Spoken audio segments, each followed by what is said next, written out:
Aethusa Cynapium. Fool's parsley. The German name for Aethusa Cynapium means burning dog's parsley, thus indicating its burning taste, its relation to animals, which avoid this plant because of its repulsive smell, and its resemblance to parsley. Patients who require Aethusa may suffer from symptoms of burning pain. In contrast to the plant, however, they strive to assemble as many animals around themselves as possible. Patients requiring Aethusa are often closed loners who live a withdrawn life, together with one or often even several animals. This reclusion into solitude develops slowly, fueled by personal disappointments and a feeling of not being able to understand society with its manifold ideas, opinions and trends. They feel different.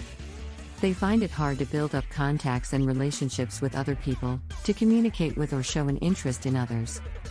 These patients have their own intense thoughts and feelings, but they timidly keep them to themselves because they think that no one understands them or wants to know.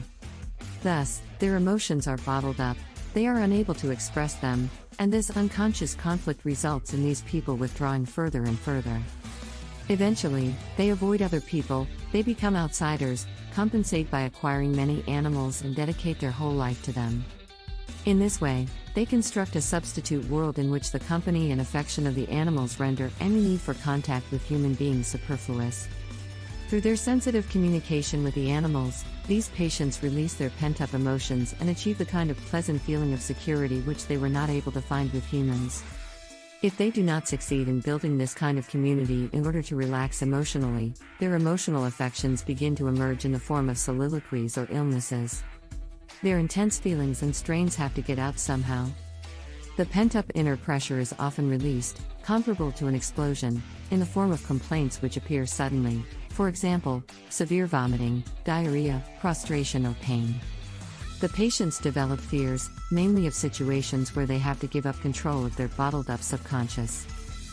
They are therefore very scared of closing their eyes or of falling asleep, and of not waking up later on. Aethusa is helpful in these chronic illnesses as well as in acute complaints.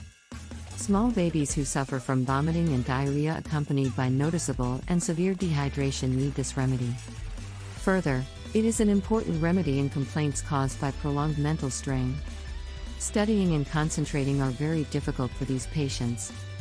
Their heads seem empty, dull and benumbed. They grow increasingly exhausted. Owing to the feeling of being unable to keep anything they learned in their head, they also suffer from strong fears of examinations. Recap. Strong love for animals.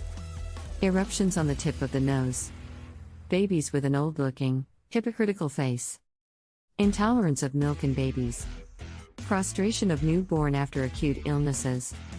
Frequent urge to urinate. Dullness while studying, fear of failure in examinations. Extreme fear of operations. Fear of going to sleep for fear of not waking up again.